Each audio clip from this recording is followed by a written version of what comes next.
September 12, 1978, 2:47 p.m., Warner Brothers Records Executive Conference Room, Burbank, California.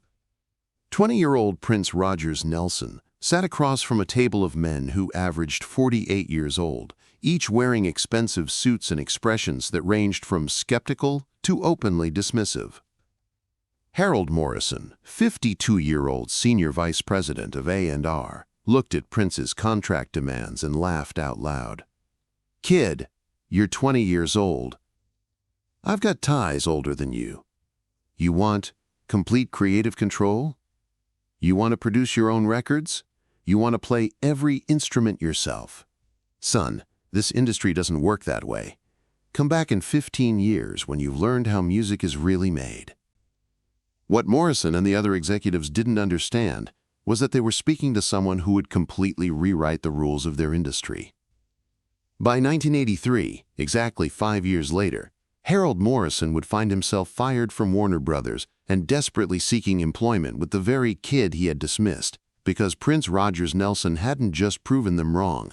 He had made their entire generation of music executives obsolete. If you believe that true revolution happens when someone refuses to wait their turn and forces an entire industry to catch up to their vision, and that age is just a number when you're carrying the future of music in your hands, please subscribe to witness the moment when one young artist's refusal to accept no transformed the entertainment industry forever. The music industry in 1978 was controlled by men who had built their careers during the previous 2 decades. They understood rock and roll, they understood soul music, they understood the established formulas that had made them rich. But they were fundamentally unprepared for an artist like Prince Rogers Nelson, who represented something entirely new.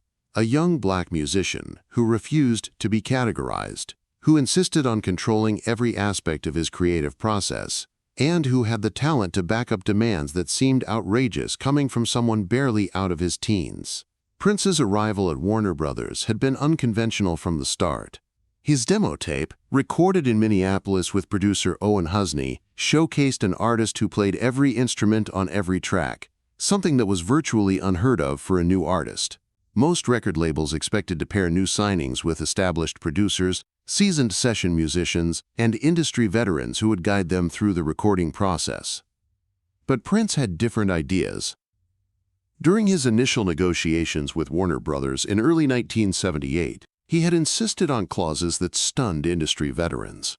Complete creative control, the right to produce his own material, and ownership of his master recordings after a specified period. These demands were typically reserved for superstars with decades of proven success, not teenagers from Minneapolis with no track record. The September 12th meeting had been called to finalize details for Prince's debut album. Prince, accompanied by his manager Owen Husney, sat facing a panel of Warner Brothers executives who controlled the fate of his career. The youngest person in the room besides Prince was 34-year-old A&R coordinator Lisa Stevens, and even she had 8 years of industry experience. Harold Morrison dominated the room through sheer presence and decades of success. He had signed major acts, had overseen million-selling albums, and had the kind of industry relationships that could make or break careers. Morrison represented the old guard of music executives who believed that experience trumped everything, that the industry had established ways of doing things for good reasons. "Prince," Morrison began, reviewing the contract terms, "I understand you want to maintain creative control over your recordings. That's admirable. But son, this is a multi-million-dollar industry with proven systems. We've got producers who've worked with the biggest names in music. We've got arrangers, session players, engineers who know how to make hit records. Why would you want to do everything yourself when you could learn from the best?" Prince listened politely, but his response was unwavering. "Because I hear the music differently than they do. I know exactly how each song should sound, how each instrument should be played. If I work with other people, the vision gets diluted." Morrison exchanged glances with the other executives. To them, this sounded like youthful arrogance rather than artistic vision. "Kid, I've been in this business since before you were born," Morrison continued. I've seen a lot of young artists think they know better than industry professionals. Most of them end up learning the hard way that there's a reason we do things the way we do them. You want to know the truth? You're 20 years old. I've got ties older than you. The music business isn't a place for children to play with expensive equipment. Other executives nodded in agreement.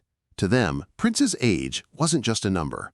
It was proof of his inexperience, his naivete about how the industry really worked. Furthermore, Morrison added, you want to play every instrument yourself? Son, we work with the finest session musicians in Los Angeles. These are players who've performed on countless hit records. What makes you think a kid from Minneapolis can outplay professionals who've been perfecting their craft for decades? Prince remained calm but firm. I don't think I can outplay them. I know I can play the parts the way the songs need them to be played. That's different. The room erupted in barely concealed laughter. Lisa Stevens, the youngest executive present, later recalled the moment. Everyone in that room thought Prince was delusional. Here was this kid, barely old enough to drink legally, telling us he could do better than our entire roster of industry professionals. It seemed like textbook rookie arrogance. Morrison leaned back in his chair, his decision made. Prince, I'll be straight with you. Warner Brothers is taking a significant risk signing someone your age. The least you can do is show some respect for the people who've built this industry. Work with our producers for your first few albums. Learn the business. Prove you can succeed using established methods. Then, maybe in 10 or 15 years, when you've earned some credibility, we can discuss giving you more creative control. The ultimatum was clear. Accept the industry's terms or find another label. Prince looked around the room at the faces of men who had already decided he didn't belong among serious music professionals. Then he said something that no one in that room would ever forget. Mr. Morrison, I understand you think I'm too young, but age and experience aren't the same thing. You've been doing things the same way for 20 years, because it worked 20 years ago. I'm going to do things differently, because the music I make requires different approaches. 5 years from now, you're going to understand what I'm talking about. The question is whether you want Warner Brothers to be part of that revolution, or if you'd prefer to watch it happen from the outside. Morrison's face darkened. Son, that sounds like a threat. It's not a threat, Prince replied calmly. It's a prediction. Before we reveal how that prediction came true in ways that stunned everyone in that room, let me ask you, have you ever been told you're too young, too inexperienced, or too different to succeed at something you knew you were meant to do? Share your stories in the comments, because what happened next proves that sometimes the biggest risk isn't trusting young visionaries, it's underestimating them. Despite the confrontational meeting, Warner Brothers ultimately agreed to Prince's terms, largely because they recognized his extraordinary musical talent and wanted to avoid losing him to a competitor. But the executives made it clear that they considered his demands a risky indulgence, that they expected him to outgrow once he faced the realities of the music business. Prince's debut album, For You, released in April 1978, was recorded exactly as he had insisted. Prince played every instrument, handled all vocals, and produced every track. The album showcased musical sophistication that stunned industry professionals, but commercial success was modest. This gave executives like Morrison ammunition for their position that Prince needed guidance from industry veterans. See? Morrison told colleagues when the album's sales figures came in. Talented kid, but he needs to learn that artistic vision doesn't automatically translate to commercial success. Give him a few more albums to figure out that collaboration produces better results. But Prince wasn't discouraged by the initial reception. If anything, the lukewarm commercial response motivated him to push even harder in directions that challenged industry conventions. His second album, Prince, released in 1979, was more experimental, more provocative, and even more distinctly his own vision. The turning point came with his third album, Dirty Mind, released in October 1980. The album was sexually explicit, musically adventurous, and completely unlike anything else in popular music. Rolling Stone called it the most generous album of 1980, but radio stations struggled with its frank sexuality and genre-blending approach. Industry executives watched nervously as Prince continued refusing to conform to established formulas. Morrison and others began to worry that Warner Brothers had made a mistake giving so much creative freedom to someone who seemed determined to alienate mainstream audiences. But Prince understood something that the older executives missed. Music was changing. Audiences were ready for something new, and the industry's established approaches were becoming obstacles rather than advantages. The vindication began with 1999, released in October 1982. The album was Prince's first major commercial breakthrough, powered by innovative use of drum machines, synthesizers, and production techniques that established producers were still trying to understand. Songs like Little Red Corvette and 1999 dominated MTV and radio, proving that Prince's artistic vision could generate massive commercial success. Suddenly, the industry began paying attention in a different way.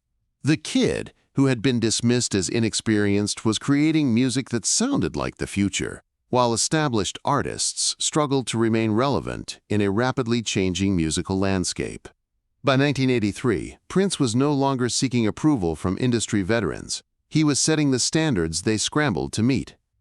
His innovative use of music videos, his integration of different musical styles, and his ability to create complete artistic statements were being studied by executives who had once questioned his competence. Then came Purple Rain. Released in June 1984, Purple Rain didn't just succeed, it dominated. The album spent 24 consecutive weeks at #1 on the Billboard 200. The accompanying film, which Prince wrote and starred in, grossed over $80 million worldwide. The soundtrack spawned multiple hit singles and established Prince as one of the most powerful forces in popular music. But the album's success was just the beginning of Prince's industry transformation. The Purple Rain phenomenon proved that Prince's artistic vision could generate unprecedented commercial results, making him one of the most valuable artists in the music business virtually overnight. Harold Morrison and other Warner Brothers executives who had questioned Prince's capabilities found themselves in an uncomfortable position. The kid they had condescended to in 1978 was now generating more revenue than most of their established acts combined. The industry power shift became undeniable when Prince began leveraging his success to demand even greater creative control. By late 1984, Prince wasn't just asking for artistic freedom. He was dictating terms to executives who had once considered themselves his superiors. The symbolic moment came in November 1984, during a Warner Brothers board meeting where Prince's representatives presented his requirements for future recording contracts. Prince wanted his own record label imprint, complete control over his touring operations, and approval rights over all marketing decisions.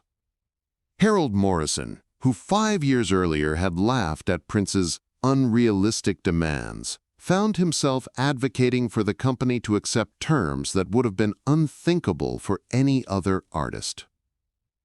"Gentlemen," Morrison told the board, "Prince Rogers Nelson has become Warner Brothers' most valuable asset. Whatever he wants, we need to find a way to give it to him."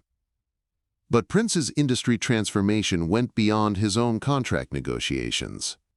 His success had fundamentally changed how record labels approached young artists, creative control, and artistic vision.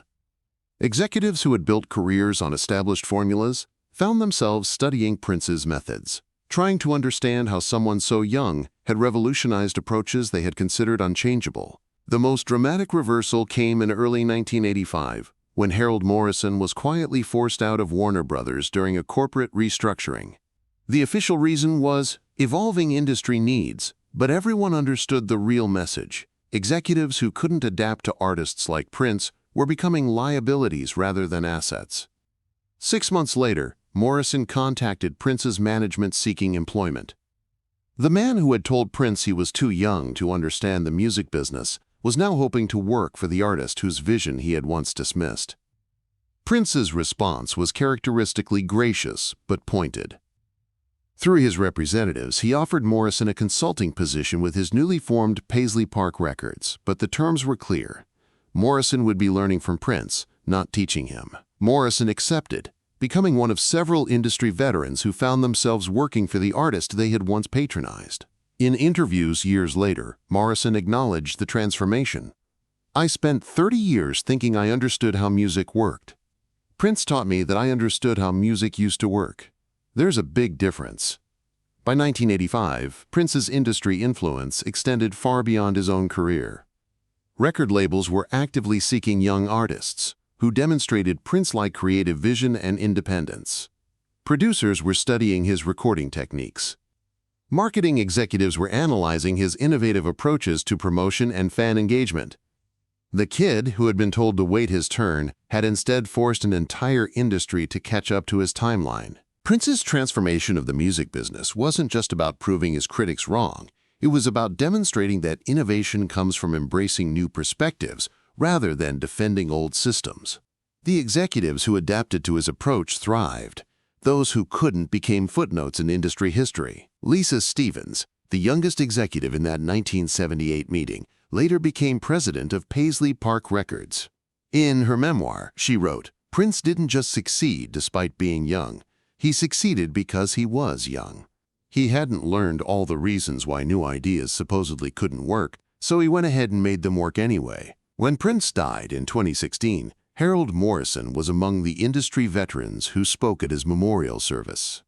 Morrison, then 89 years old, reflected on their first meeting nearly 4 decades earlier. "In 1978, I thought Prince needed to learn respect for industry experience. I was wrong. Prince taught the industry that experience without innovation is just well-rehearsed obsolescence. He showed us that age isn't about how long you've been doing something. It's about how ready you are to do something different."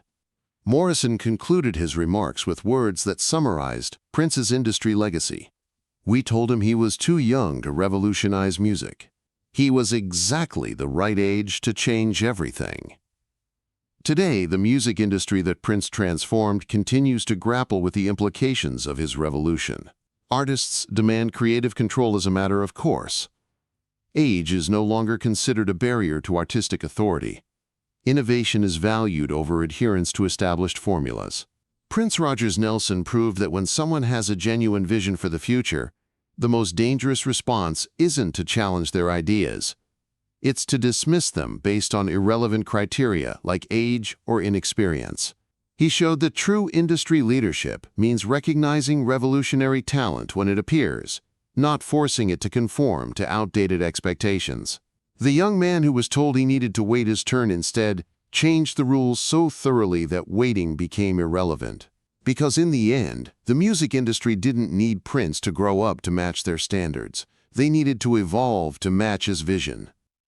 If this story reminds you that innovation comes from those who refuse to accept "that's not how we do things," and that true leadership means empowering visionaries regardless of their age or experience, please subscribe to keep these stories alive.